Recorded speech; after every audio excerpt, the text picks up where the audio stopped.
shared, sit back, relax, and fill your brain with great information.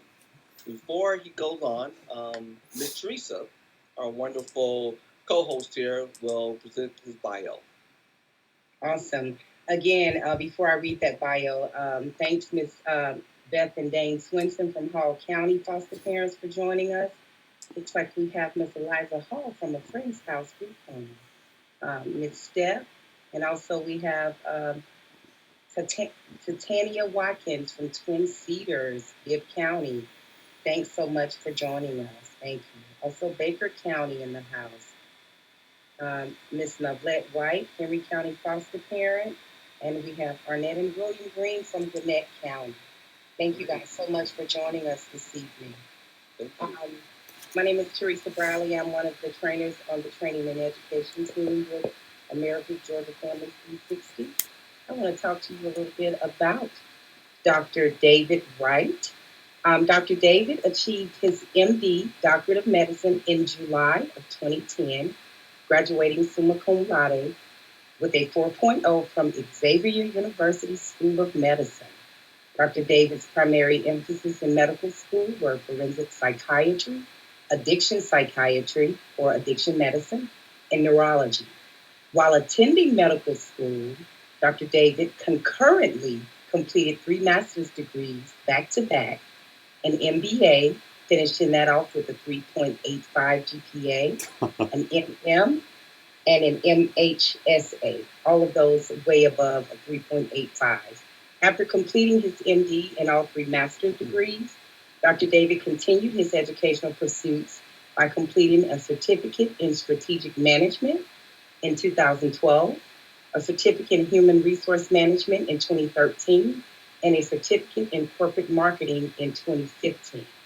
Simultaneously, in 2012, Dr. David completed every research training program offered to physicians by the National Institute of Health, including the Good Clinical Practices, also known as the GCP, the Protection of Human Research Participants, known as the PHRP, and a CRT, which is Clinical Research Training Certifications. After graduating from medical school, he became a forensic psychiatrist consultant for one of the largest psychiatric practices in Atlanta, PACT Atlanta LLC. And instead of pursuing a residency in psychiatry, Dr. David chose to study and train in disciplines that were more in line with the techniques used by the father and uncle of psychiatry, Dr. Sigmund Freud, who is known as the father of psychiatry, and Dr. Milton Erickson, who is known as the uncle of psychiatry, respectively. Specifically, Dr. David chose an approach to health and holistic mental health, in which the first step doesn't involve just handing a patient a pill. In 2016, Dr. David completed his formal training in holistic disciplines and opened his first practice, MLC of Greater Atlanta. It's located in Decatur, Georgia, across the street from Emory DeKalb Medical Center. In 2019, he created and opened a second practice, Atlanta Coaching and Hypnotherapy Associates.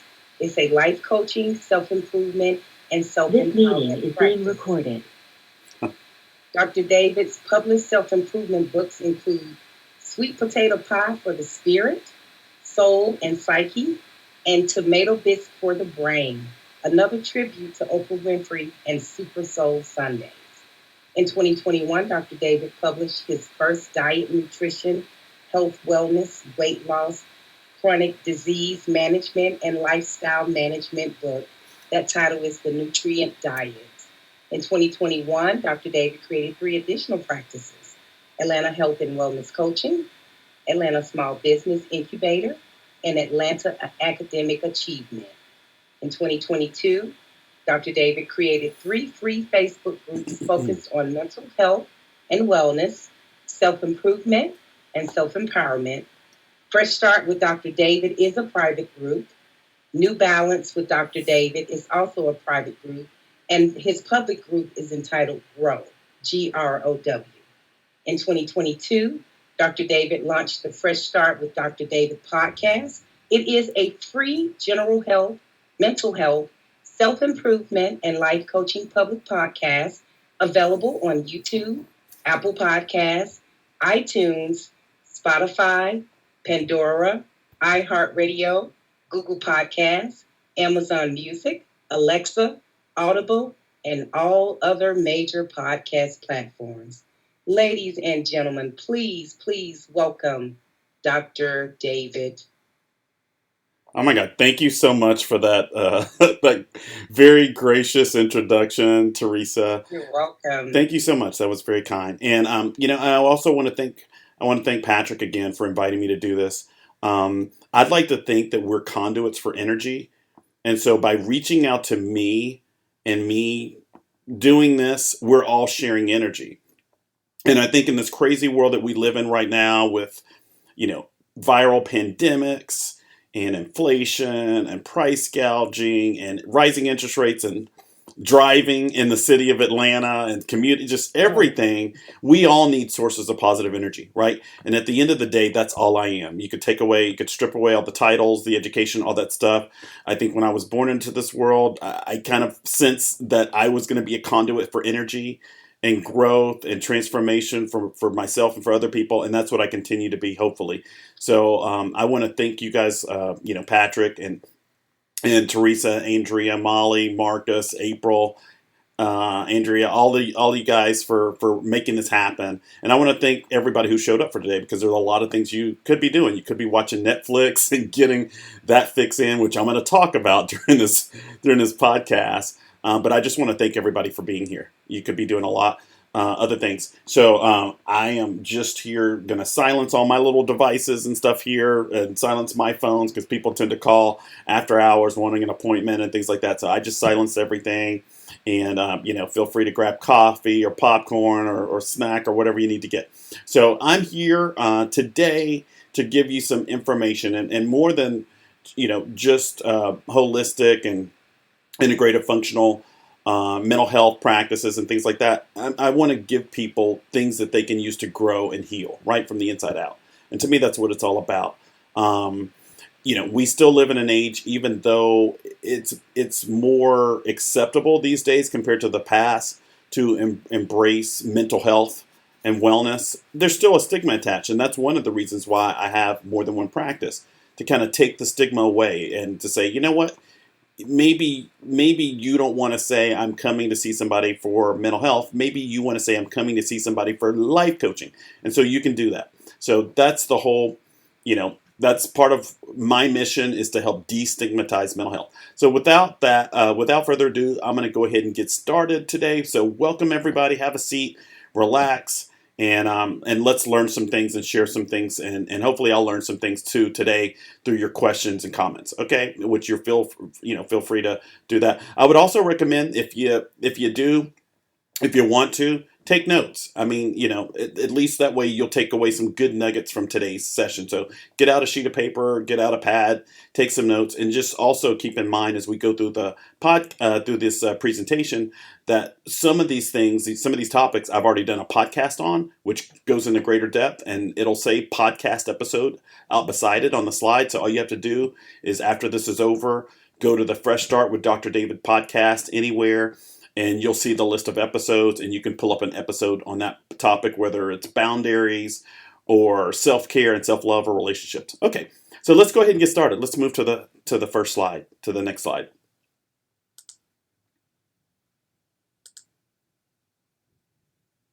Okay, so let's look at this slide. So the whole purpose of this podcast today, this presentation today, it's entitled Holistic, Practical, Cognitive, Behavioral, Solution-Centered Approaches to Health, Wellness, and Mental Health and Wellness.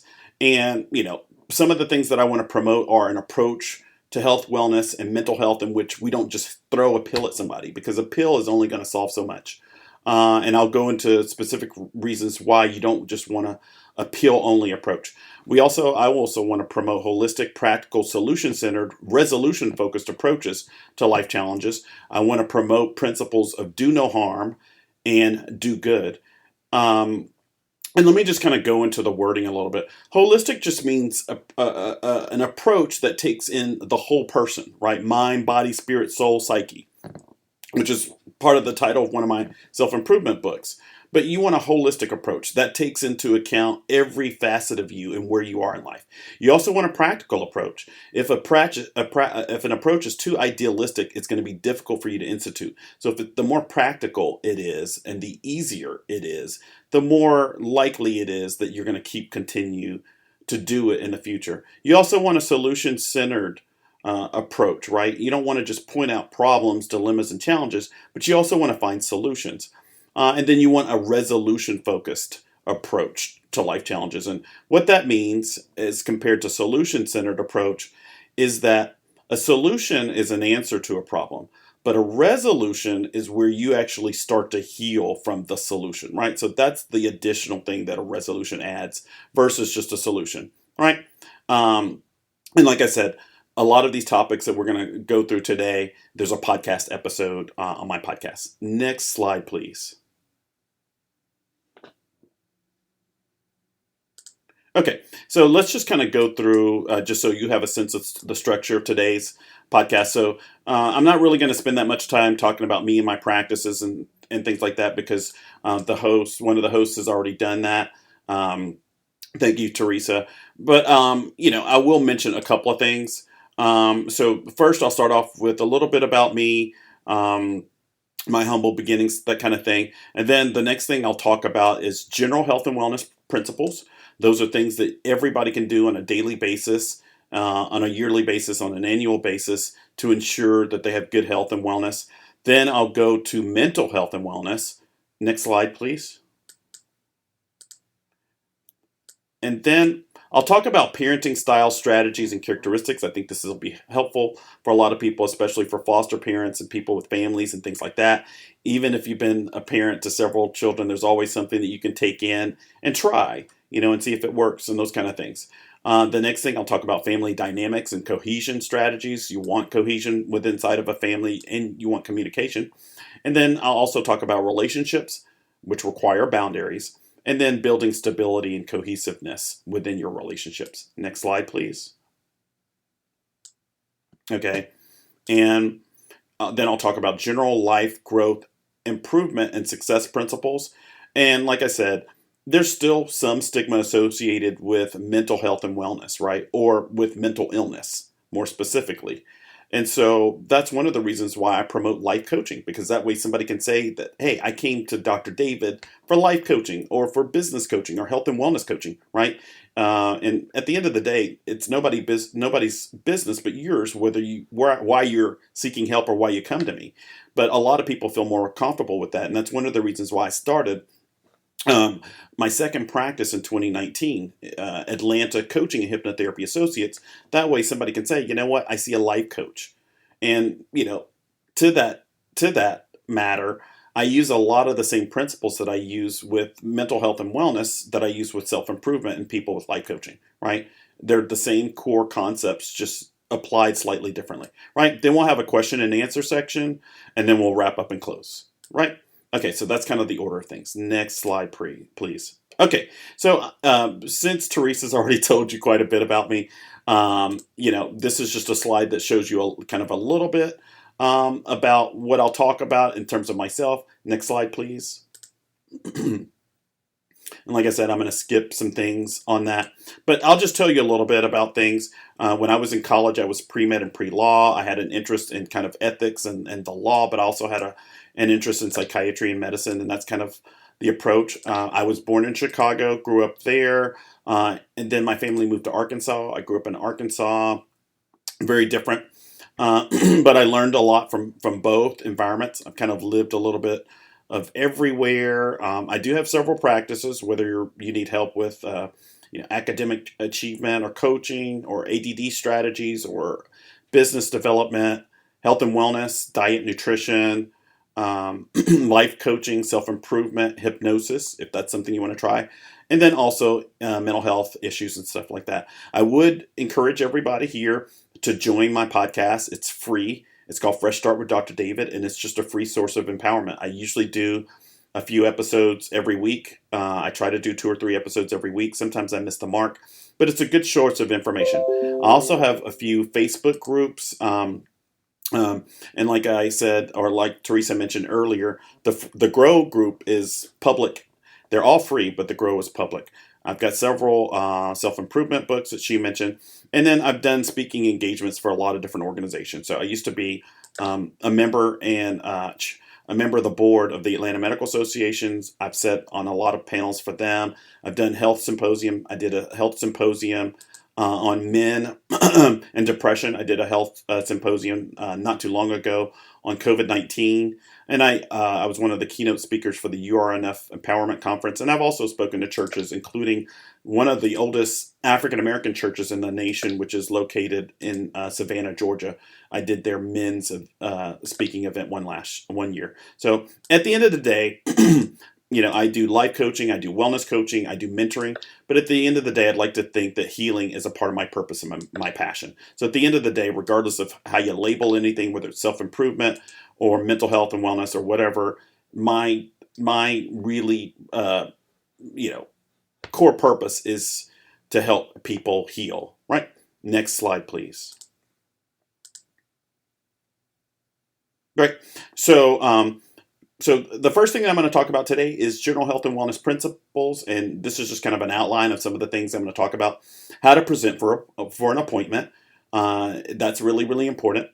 Thoughts or thinking versus feeling and emotion. General health and wellness building blocks and foundational principles. Learning to trust your body. Regular health complete physical examinations, which that's what CPE stands for. Complete physical examination and follow-up appointments, chronic medical conditions, including those associated with learning disabilities, and then the last thing, ask for help. And you'll see ask for help on multiple of these slides. And the reason why it's there over and over is to remind people that there's no shame associated with asking for help, and people tend to do better when they're willing to ask and accept help, right? Which are two different things, right? Ask for help and then accept it, but you've got to start by asking it, right? Okay, next slide, please. Great. Okay, so let's look at this slide. Okay,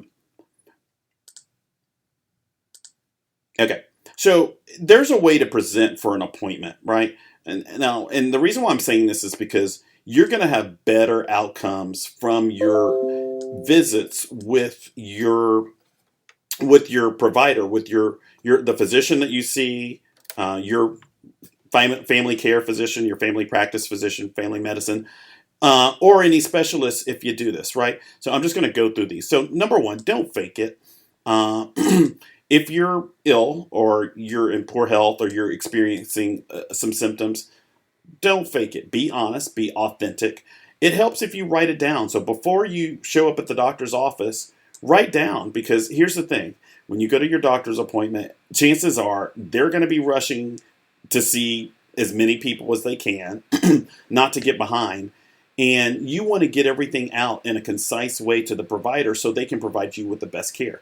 The care that they provide you is going to be based on the information you provide, and then whatever they get from your lab results and tests and the examination. So write it down ahead of time. That way you don't have to remember it. And you can see there's the words podcast episode. I did a whole hour podcast about that, about the healthcare system, about wellness, and about how to approach symptoms and illnesses and things like that, and how to present in healthcare. So definitely check that out.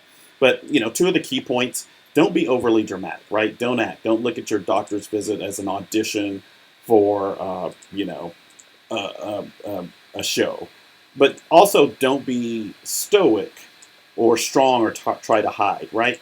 You want to be authentically who you are, right? And if you're experiencing symptoms, you want that to be known.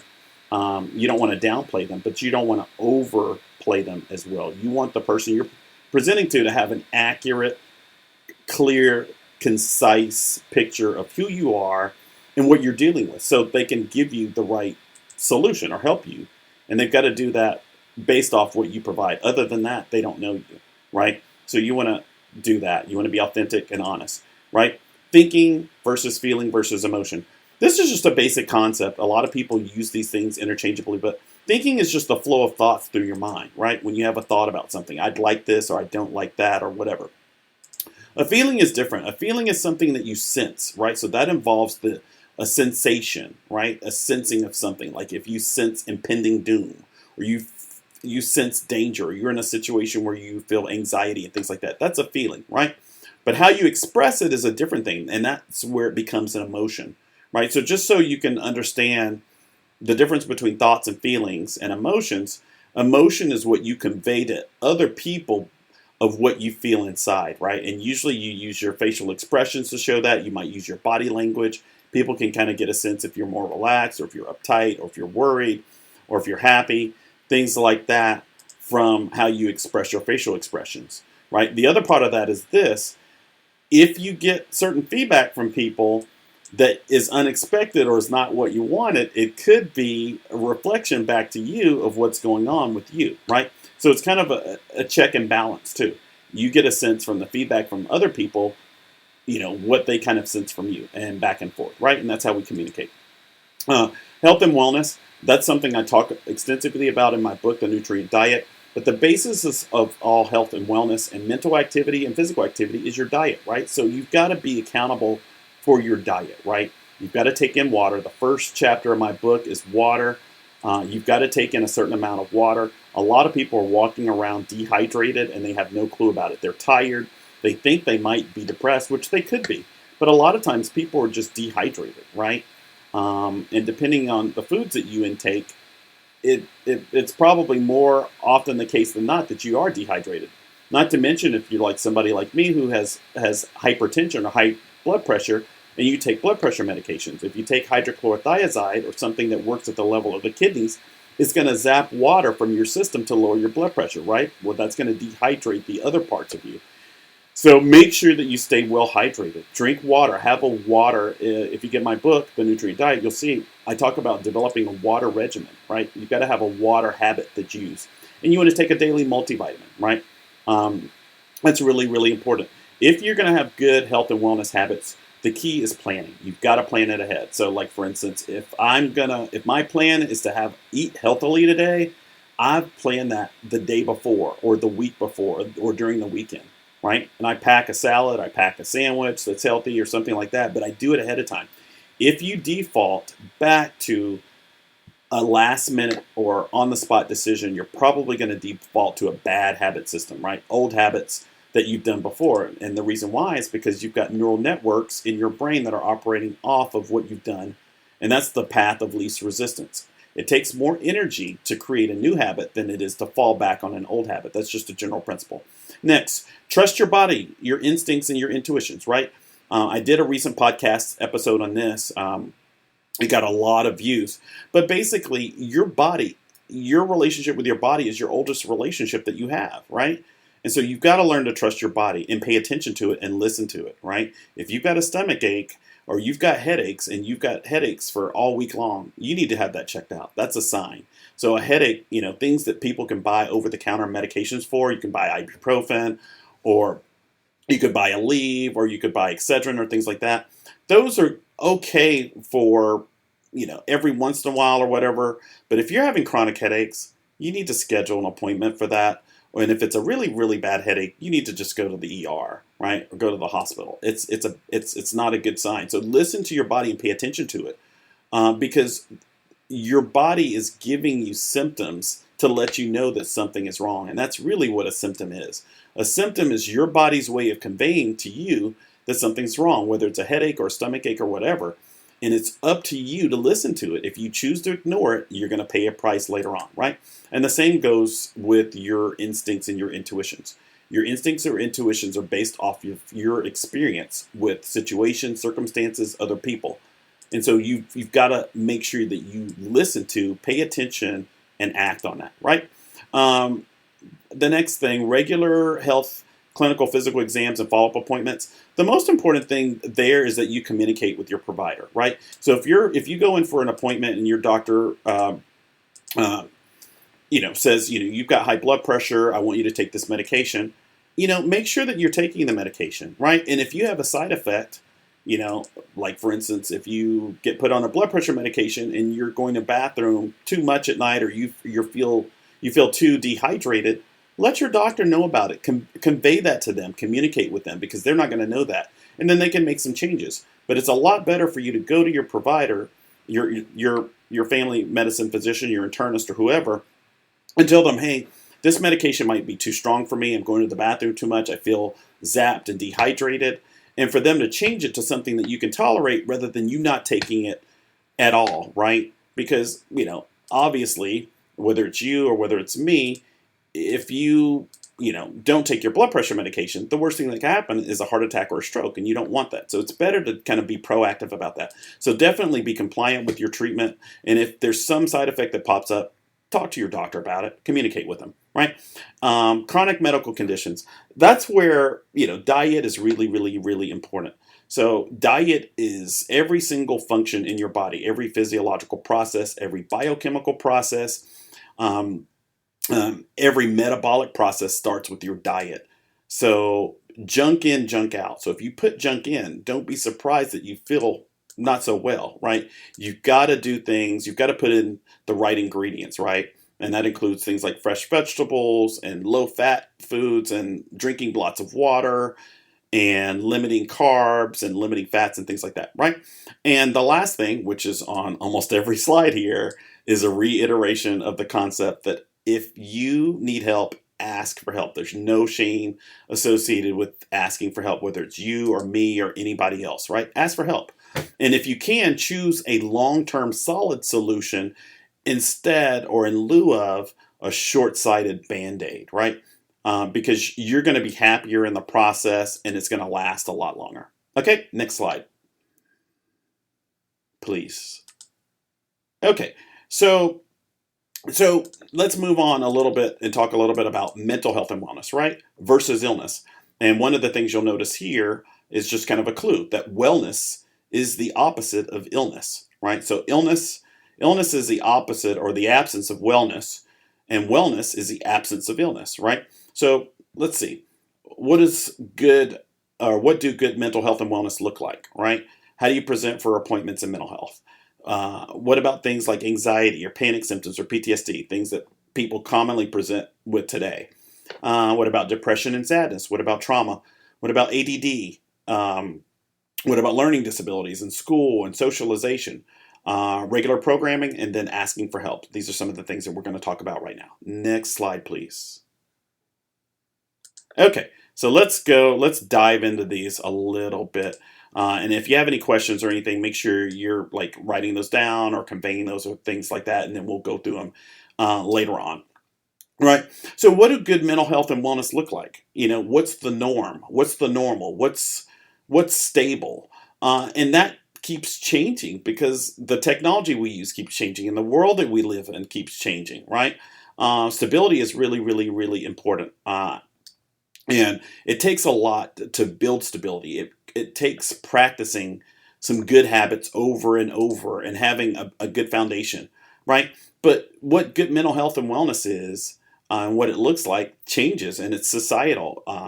It's cultural. What it looks like in one place looks like something different somewhere else. But at the end of the day, you want to at least have a minimum level, and we call that stability. You want to at least be stable, right? The goal is to thrive and flourish and to perform well and to be successful, but you want to at least be stable, especially during the tough times. So how do you present for appointments in mental health, right? Whether it's to a psychiatrist or a therapist or a psychologist or a life coach, or whatever. The same thing is with general health and wellness. Don't fake it, right? Don't fake it, don't downplay it, and don't upplay it either, right? Be authentic and honest. And, if you feel like breaking down in front of the person who's there or crying it out or whatever, that's okay, right? But don't make it a show. But at the same time, don't be so strong and stoic that you're not willing to be vulnerable because your vulnerability is going to help you. Your ability to be vulnerable to a a mental health provider is going to benefit you, right? So it's going to cost you a little bit in terms of being open and honest and authentic with somebody that you just met, but it's going to help you in terms of their ability to get a sense of what's going on with you and provide you with some solutions, right? So you want to present honestly and authentically.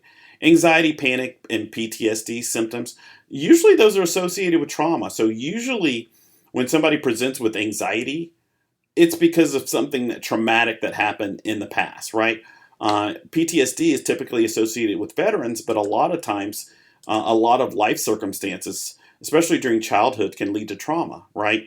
And unfortunately, it also leads to, or can lead to, the development of neural networks that are focused on trauma, right? And that's where symptoms become chronic. So when people have chronic anxiety, chronic panic symptoms, chronic worry, uh, racing thoughts, things like that, it's because a neural network has been established, and it's a lot easier when they're triggered for that network to be reactivated versus the creation of a new one, right? Depression and sadness. Depression, I did a podcast about that. Some of the statistics that I came across did not seem accurate to me, but depression has a high prevalence, right? A high incidence in our society. And so do sadness, but usually depression happens after we've tried to deal with a situation in the best way we can and it hasn't worked out, right? So usually when people present with depression and anxiety, usually the anxiety has come first, and they've tried a bunch of different remedies. They've done everything that they can on their end to try to remedy the situation and have come up short. They haven't come up with a solution that feels good, and then they get depressed about it. That kind of makes sense, right? The other thing that you want to keep in mind is something I brought up earlier is this: input equals output. So the neurotransmitters that you need to feel happy and to feel good and to feel wholesome, like serotonin and melatonin and norepinephrine and glutamate and all those neurotransmitters, all those chemicals in your brain that are making processes happen, you've got to have the diet that supports that. So, a lot of people that I see presenting with depressive symptoms, when we talk about their diet, they're not getting the nutrition. And it's just like if you want to build a house out of bricks. If you want to build a brick home, it doesn't matter how many construction workers you have on the site trying to build your home or how many slabs of wood there are. If you want a brick home, you've got to have bricks, right? And those bricks are your diet. So you've got to have your diet. It starts with diet and nutrition. Next, trauma. A lot of times in families, you see what's called generational cycles of trauma, right? Things that are just kind of passed on. Sometimes it's in the form of genes, right, and how we react to things. But other times it's just behavior patterns, what we've observed in other people. And if you're willing to ask for help and stop that, then what you're doing is preventing another generation of illness and dysfunction, right? So by being brave and courageous and asking for help, you're actually saving the next generation, right? ADD and anxiety. I mean, ADD and ADHD, right? So many people present with issues with concentration, focus, attention these days. I think, and it's important to keep in mind that attention, focus, and concentration also require neurotransmitters just like happiness, right? And a lot of times what you'll see is people are more likely to develop ADHD symptoms when they're anxious, when they're stressed out, when they've been using too much technology, or when their diet is deficient. So, some people just organically have ADHD, but I think for a lot of people these days, it also could be the case that their anxiety is disrupting their focus and concentration. Stress is the use of technology all the time, right? Like clicking on things all the time and those types of things. And then also diet. So there are a lot of things. So make sure that when you have ADHD symptoms and you want to find out if you've got ADHD or you want help in dealing with the symptoms, consider those things: anxiety, stress, technology, and diet. And if you come to my office with ADHD symptoms, we'll come up with a holistic approach to address it, and we'll look at all that kind of stuff and figure it out. Learning disabilities, school, fitting in, socialization. The most important thing is to observe, right? If you've got a child who's got learning disabilities or seems to have learning disabilities, or they struggle in a certain subject, or they have trouble fitting in, or they don't feel wanted at school, observe pay attention to it, and then get help early on. That's the most important thing. And a lot of people avoid doing that because of shame, and they just don't want to interfere and things like that. But if you notice a pattern, if something happens day after day or several days or a couple of weeks in a row or whatever, do something about it. Get help. Communicate with the school, communicate with the teacher, communicate with somebody, and make it known, right? Don't just let it drag on.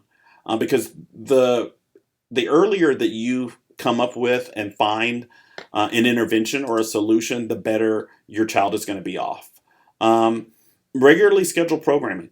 I just kind of alluded to this, but I just, when I talked about ADD and ADHD, but I think this is really, really important. And it kind of goes back to the concept of input equals output. The programming, the television, the radio, the music, the movies, interactions with apps on your phone, your computer, games that you play, things like that, those inform your thoughts and your feelings. And if you've got the wrong programming coming in on a regular basis, then that's what you're going to display and that's what you're going to manifest. So if you want to manifest better circumstances, you've got to make changes to the things that you take in, right? And that means you've got to create boundaries and make priorities. And you've got to say, well, you know what? There's a part of me that wants to start this new business or go back to school, but there's another part of me that enjoys watching Netflix. Well, you've got a decision to make. You've got to decide which one has more priority.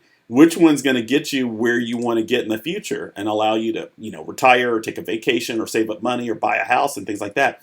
But you've got to make priorities, right? And you do that by setting boundaries. And then last, ask for help, right? And that's especially important when it comes to mental health and wellness issues or illness issues. You want to ask for help earlier rather than later. Next slide, please.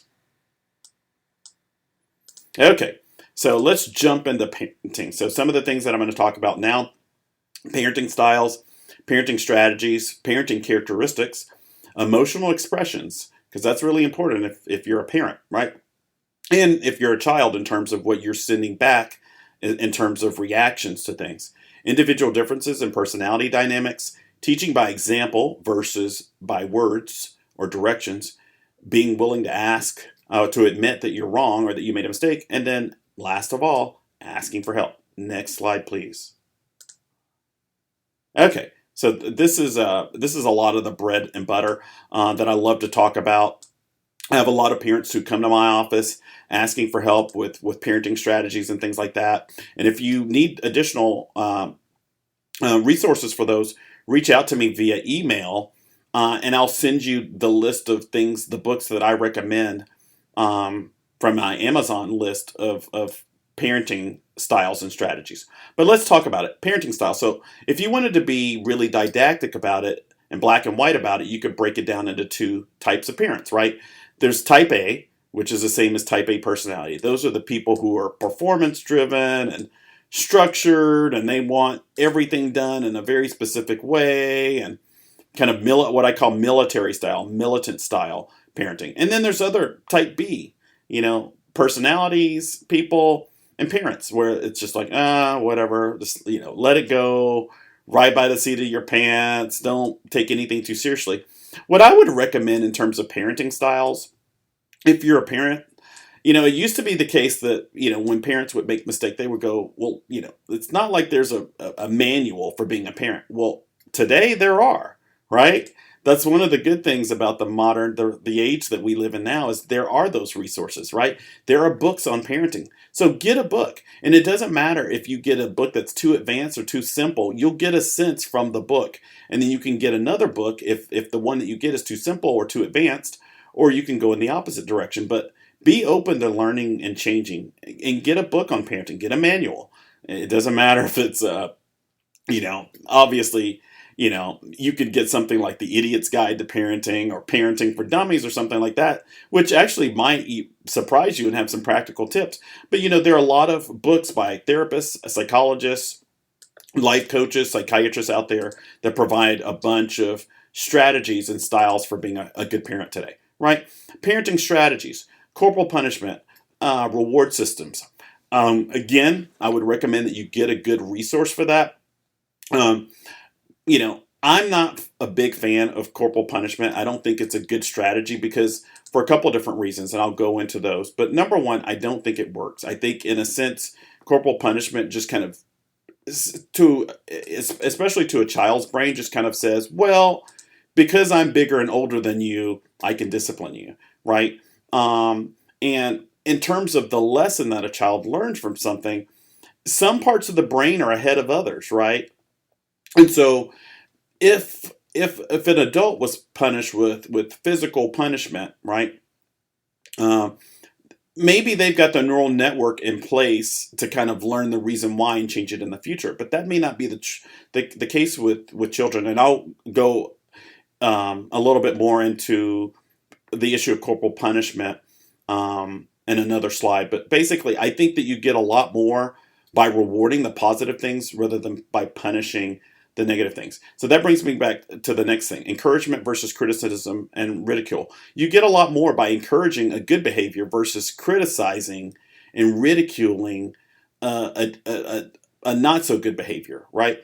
I think you get more by prompting and encouraging a child and the positive things that they do and rewarding those versus punishing them for the things that they do that aren't necessarily as functional, right? So use incentives, rewards, and behavioral reinforcers to help your child, and then explain it to them. I think that's one of the most important things. Have a conversation. And I'll go into this a little bit later, but have a conversation. If a child does something wrong, have a conversation about it. Well, why did you do this? And kind of get a sense or understand the decision making process or the lack thereof. It could be that they didn't use a decision process, but use that approach rather than just kind of blaming and punishing. I think that you get a lot more for your buck by doing that. Parenting characteristics, and that is important in terms of insight and objectivity. And one of the things I'll just kind of mention about that is it's hard or impossible, I would argue, to be objective as a parent because it's your child. So how could you be objective? Now, a teacher might be a little bit more objective. A professional like a therapist, a psychiatrist, a coach, a life coach, etc., they might be more objective about it, but it's difficult for you to be objective as a parent. So you want to kind of have some insights into that, right? But you definitely want to learn from experience and learn from past events. Emotional expressions, lashing out versus inner self. That's just the concept of this. A lot of times when children lash out, or even when adults lash out, it's the behavior speaking, not the person, right? The person carries it out, but what somebody's emotional expression is not necessarily them, right? And they're doing that to get something, to get a reaction, to get an effect, things like that. And so just keep that in mind. It's really important, especially with children, to realize that a lot of times when somebody lashes out, when a child lashes out, they're saying, I need something, right? It comes off as something negative or mean or angry, but they're basically saying, I need something. And you're going to get much better results if you address the need that's underlying the anger or the expression or whatever was done that shouldn't have been done, rather than the need that underlies it, right?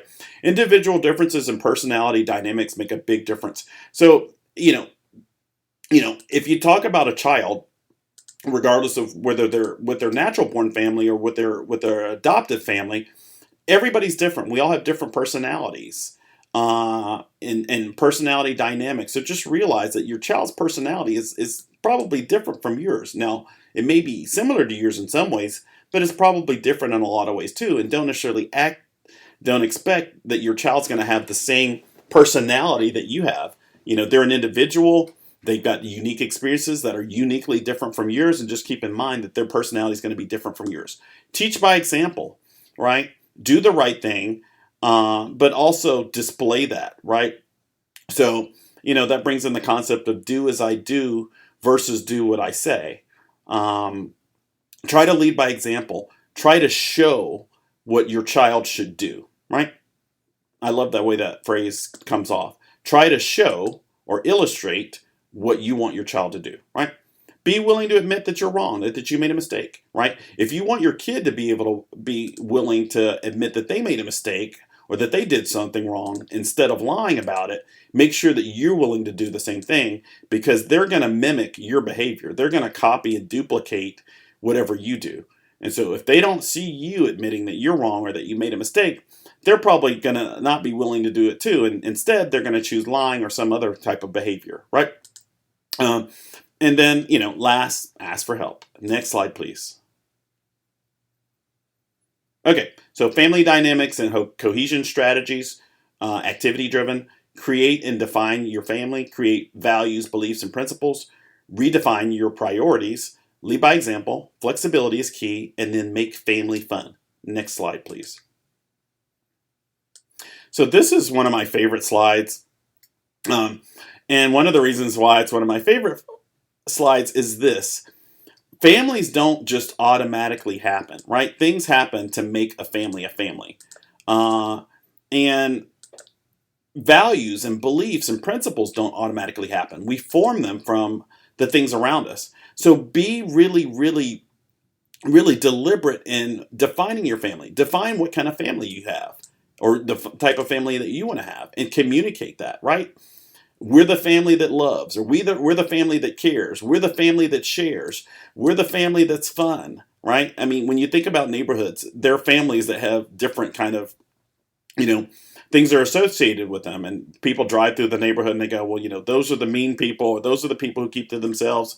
These are the people who are fun and they arrange stuff and they have backyard barbecues. Everybody loves them, things like that. So communicate what kind of family that you want and let everybody know and share in that and create that vision of the family. Be really deliberate about your core family values. If you value determination, make sure that your child knows that, right? If you value propensity, make sure your child knows that. If you value persistence, make sure that everybody in your family knows that, and beliefs, like for instance, the belief that you can achieve anything, share that, right? Share those values, beliefs, and principles and create them if they're not already there. And the key is collaboration. Collaborate and share those. And you might be surprised. Your kids might actually come up with some values and principles and beliefs that you haven't thought of that are going to benefit your family. Redefine your priorities as times and circumstances change. And here, compromise is key and flexibility is required, right? Times change, families change, kids get older. Before they used to, play baseball. Now they're into, soccer, whatever. But your family dynamics are going to change. And what your kids do is going to change. And make sure that you are flexible and that you compromise. Because if your kids' schedules change or their interests change, then your schedules is going to have to change too. And vice versa, right? If you take a different job, if you move to a different home, their environment or their schedule is going to change. So just be flexible in that, right? Lead by example. Lead by your actions instead of just by your words. The words are good, but you want the actions to mirror them. And then also with behaviors versus slogans, right? Slogans can be good, but make sure that the behaviors that you exhibit as a parent, as the guide for your child, mirror that, right? Flexibility is key. Be dynamic. I did a whole episode about this concept, but dynamic is one of my favorite words because it means stable, strong, and solid, yet flexible at the same time. And that's what you want to be as a parent or as a mentor or as an employee or as a friend or as a spouse or any of those things, or even as the child of someone else, of your older parents. You want to be stable, strong, and solid, but also flexible, right? Don't sweat the small stuff and focus on the big picture, right? And those two aren't mutually exclusive, right? You can do both. And that's the beauty of the lens of a camera. And that's why movies move us so much, because they zoom in and they zoom out. And you get better results in life, whether you're talking about your family or your family dynamics, or you're talking about parenting, if you're able to zoom in and then zoom back out, right? And that's one of the reasons why we have timeouts, right? A timeout for a child or for an adult, I would argue that adults need timeouts just as much as children do, or even more so, because we're grown and we can do more damage, right? Is that you've got to zoom out. And that's what a timeout is. It's zooming out, right? Somebody zoomed in, they're too emotionally charged. The opposite needs to happen to equalize things. So they need to zoom back out, right? So be able to focus on the big picture, and not sweat the small stuff. You can pay attention to the details, but you don't have to sweat all the small stuff, right? The next thing is big, and people don't say this enough, but make family fun, right? And safe, but make it fun. Have family activities that you do, whether it's playing cards or playing, badminton or volleyball in the yard or going to a movie or going bowling or going out to dinner or pizza night or that kind of thing. Make it fun and change it up, right? This person makes pizza, their homemade pizza on Monday nights, and this person makes their salad on Tuesday nights, and this person, I don't know, makes omelets on Saturday morning or Sunday brunch or whatever, but switch it up and make it fun. Make family not just like a business about being productive and cohesive, but also make it fun, right? And those are the things that you're going to remember when you get older. You're going to remember the special moments that you had, or the night that little Susie beat everybody in spades, or whatever it is. So make it fun. Make family fun, right? It's not just all business. Make it fun too, right? And I would say the same thing for school. That's the reason why schools have playgrounds. Well, hopefully, I don't. When I was a kid, they had playgrounds. Now, I don't know so much. I mean, they do, but it's different now from when I was a kid, when we had monkey bars and everything else, and you just got hurt and whatever. But make it fun, right? And take it outside. Join with nature. Do something outside. That's going to be good for everybody. And then ask for help if your family needs help, right? A family therapist, a family counselor, a marriage counselor, a marriage therapist, a marriage coach, like I provide, right? Life coaching, all those things. Be willing to ask for help. Next slide, please. Okay, so let's see here. Relationships, boundaries, stability, and cohesiveness. Right? So this slide right here, let's talk a little bit about relationships. So this is important. What do healthy and well relationships look like? And just keep in mind, a family is a collection of relationships, right? So the family is really all about relationships, right?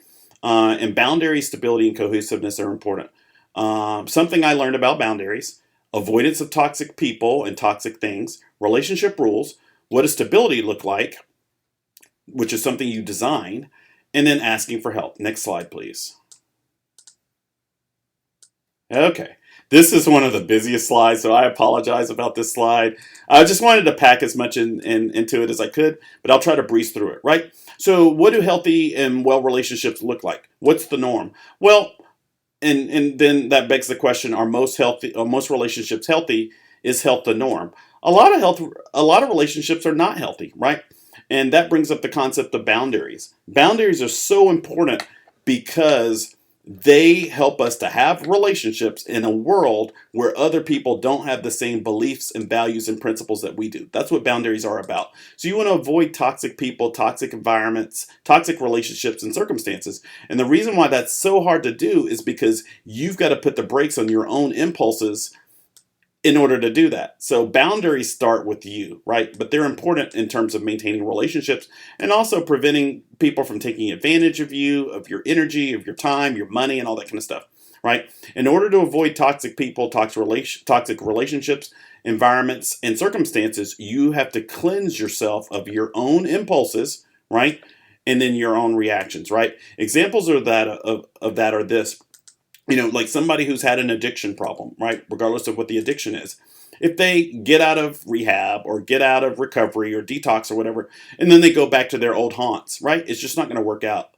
It's setting up an environment to fail, right? Or spending time with people with the same bad habit that you used to have. You've got to change the paradigm. You've got to shift the story.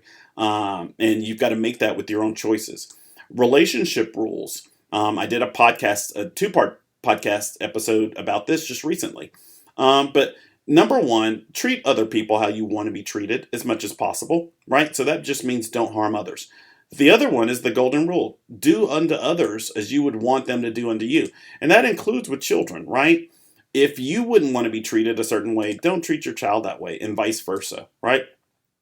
That requires boundaries. Boundaries prevent chaos, and they bring about order, right? And, part of what you have to do in creating boundaries and exercising boundaries is redefining your relationships with activities and conversations. You have to renegotiate. And that's the thing that a lot of people don't want to do. One of the reasons why a lot of people are not willing to create boundaries is they don't want to renegotiate with people. It's not fun, but you've got to do it. You're going to be better off. The next one, have some things that are non-negotiable, some lines that you shouldn't cross. I kind of mentioned a little thing about earlier about corporal punishment, but one of the biggest problems with corporal punishment is in terms of self-control, self-restraint, objectivity, reactivity, and emotional state. And the thing is, those things, once people are become out of control or non-restrained or non-objective or reactive or have an emotional state that's angry, it's hard for them to control themselves. And we're not very good at policing ourselves because we don't have objectivity, right? And then also learn about people's love languages and their relationship styles. Everybody doesn't have the same style for a relationship. Everybody doesn't use the same love languages. So be sure that you have a sense of what stability looks like and design it in your life, right? Be active in your journey. Don't let life kind of define what your experience, what your journey is going to be, right? And you're going to have to practice it over and over with consistency and daily habits in order to make it a reality, right? That's going to define your experiences. Next slide, please. So I'm going to go through now some just and wrap up with some general life growth, improvement, success principles, things like that. And a lot of these are just kind of the principles that I use throughout my practices, regardless of whether somebody comes to me for, business coaching or life coaching or anxiety or depression. I use these principles across all of my practices, and I think they're just general good life principles, and they're kind of central to doing life coaching, right? Next slide. Thank you. Okay, so the seesaw principle is just kind of the concept that if you're too much of one way, your solution is to reverse and go the opposite way, right? If your car is going too fast, you could either take your foot off the accelerator or you could apply the brakes, right?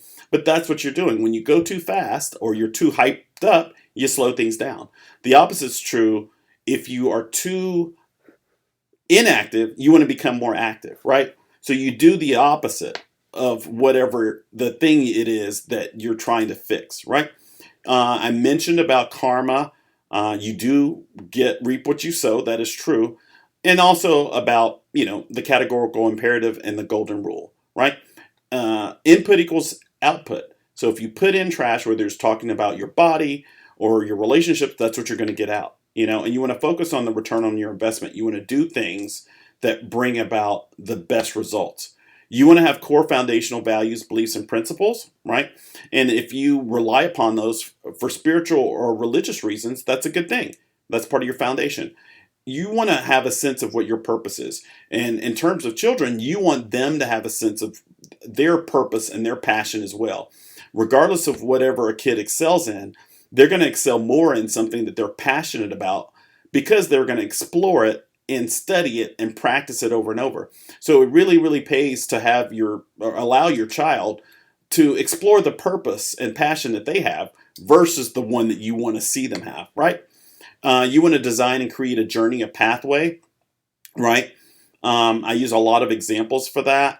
But basically, you want to craft what you want to happen. You don't want life to just kind of roll out. You want to set up the dice or set up the dominoes or the chess pieces in a way that works for you, right? You want to focus on results by using planned strategies and actions. And that basically just kind of means that you can have the best goals or ideas or dreams or hopes, but if those don't ultimately lead to an action or behavior, then they're kind of wasted energy. You want to take accountability for your actions, your reactions, your beliefs, your performance, and your results. And I'd like to really focus in kind of on reactions, right? Your reactions are the things that you can control. You can't always control what somebody else does or what a system does or what the country does or what the legislature does or what the teachers do or whatever, but you can control what you do, right? And so for the things that you can control, use and exercise that control in a way that you need to. And those are going to be based off your core functional principles and beliefs and the boundaries that you create to support those, right? And at the end of the day, focus on relationships versus things, right? One of the biggest things that I offer people in my practices is the ability to let go. I call it the release technique, right? And that's one of the biggest things that I impart or give or teach every single client who comes in my office is people, we're kind of built and designed to hold on to things. But if you're built and designed to hold on to things, right? Which is why we have DNA. That's what our DNA does. Our DNA holds on to things. That's why we have DNA. Because because our body, our our physiology, our everything that makes us human wants to hold on to things. So that means in order to fix things, we got to learn to let things go, and we're not good at that. The classic example that I use with my clients is this: you could show up at the airport with all your bags packed, right? And you're getting ready to get your flight, and somebody comes up to you. Now, I'll add the preface that you're not supposed to accept bags from any strangers at an airport, but let's just say it's not a stranger. Let's say it's I don't know, a game show host, and somebody tries to hand you $2 million, two cases filled with $1 million each, and they're like, here's some money, take this. This is going to help you in your journey. And you go, well, that looks good and all, and I could really use $2 million, but I pack these bags myself. These are my clothes. These are my shoes. These are my heels. These these are my shorts. I'm not giving them up. Well, you've got to make a choice, right? And generally speaking, in order to grab or get the things that you want, you've got to let go of the stuff that's not serving you, right? And that's going to require you to let some stuff go and release it. Release the toxic stuff, the relationships, the habits, the patterns. You've got to let it go, right? And that brings me to self-care. That's part of what you've got to do as part of your self-care, is letting go of the stuff that does not serve you and does not serve your family, right? Because if you hold on to stuff, your kids are going to watch that and they're going to mirror it and they're going to do the same thing. And that's one of the reasons why you see things mirrored throughout a family. So you want to make sure that you learn to let go. Next slide, please. Cool. So thank you so much for staying with me through this journey. I'm going to wrap up now. And these are the biggest things that I want to leave you with, right? Get the big stuff right? And don't sweat all of the details, right? Pay attention and be able to zoom in and zoom out, right? From the details to the big picture and back and forth. That's a skill, and you can use that skill, and it's going to help you in business, in life, in parenting, in relationships, in your career, and everything else, right? Stay true to your core values, beliefs, principles, and ethics, but also be flexible and tolerant, right? Create good habits and practice them. Lead by example, lean on your foundation, lean on your building blocks, right? That's what a foundation is all about, right? All these storms across America, with houses and being blown over and tornadoes and things like that. That's the reason why a foundation is so important. Next, make it fun and loving. And that's true of your relationships, your family, your work. Make it fun and make it loving. Grow from it, right? And then ask for help if you need it.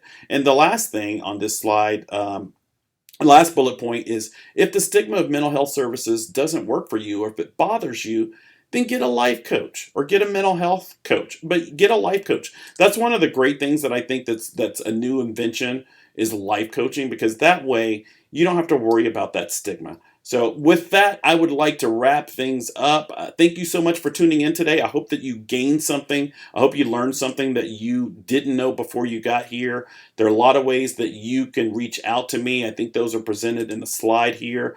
And they don't all cost money. My podcast is absolutely free. I've got Facebook groups where you get um, positive affirmations, motivational quotes, all those kind of things for free daily. There's also a resource page on my first practice website, MLC of Greater Atlanta, and then also on Atlanta Coaching and Hypnotherapy Associates. Whether you have a child or you as an adult experience depression, anxiety, you've got a crisis, anything like that, there are resources there from the state of Georgia and other places that are going to help you. And with that, I'd like to thank you so much for your time.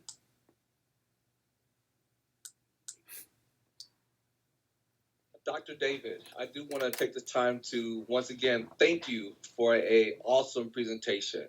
I got a lot of takeaways here about mental health, physical health, relationships, parenting.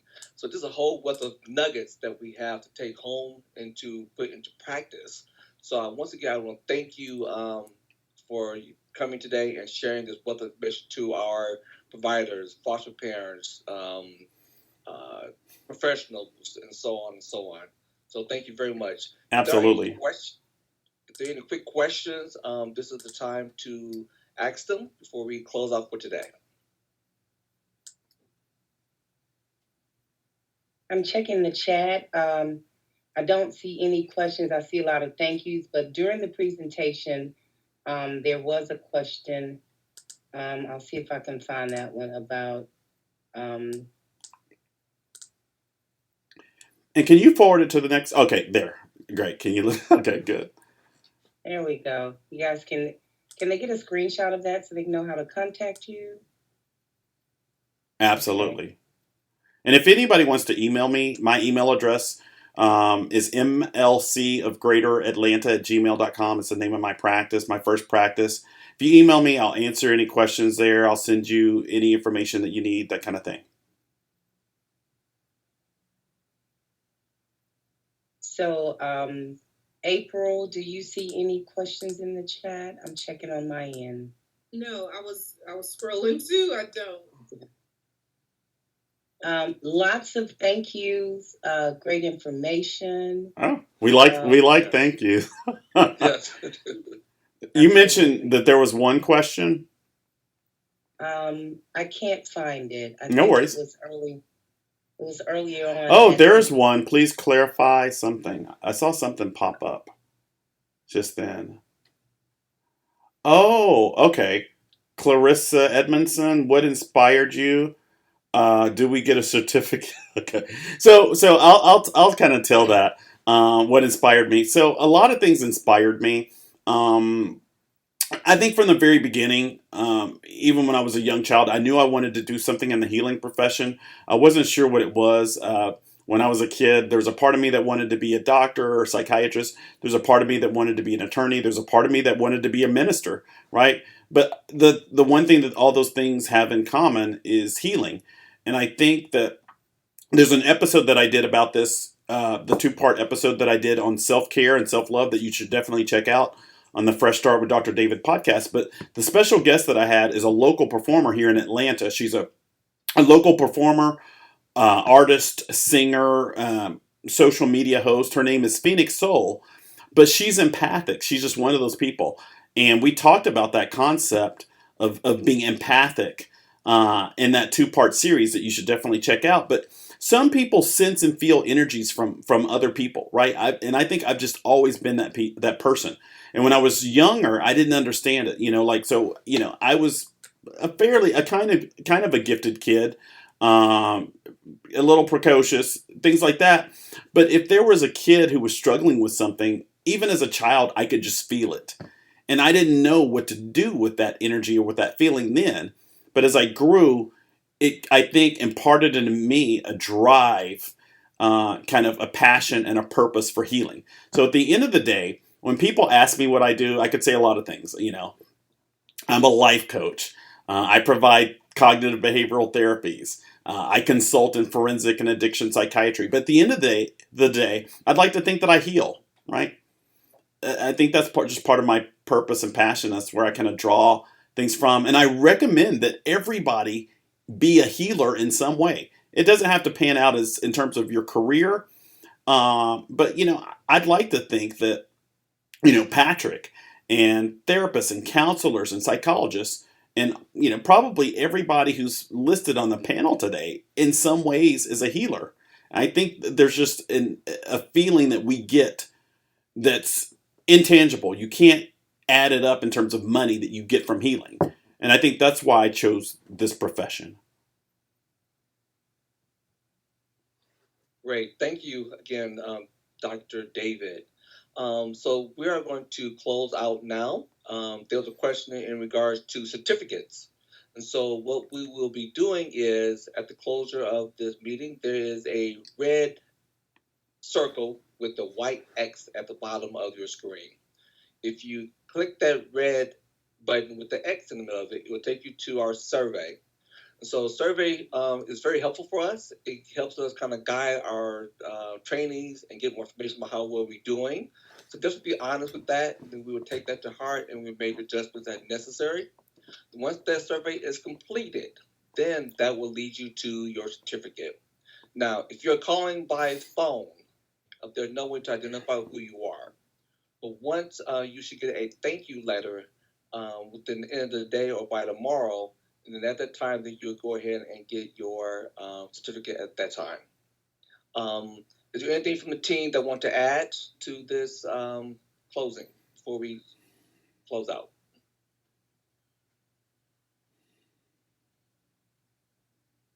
No.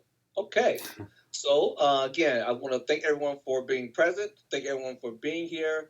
Hopefully, you got some nuggets that you will use and put into practice within your families, within your profession, and be a healer, as Dr. David says. So we all have the propensity to do that, but let's use that ability to do it. Again, thanks everyone for coming, and have a good night now. Thank you so much. Thank Take you, Dr. care. David. Thank you. Absolutely. Bye bye. Thank you, Dr. David. Thank you.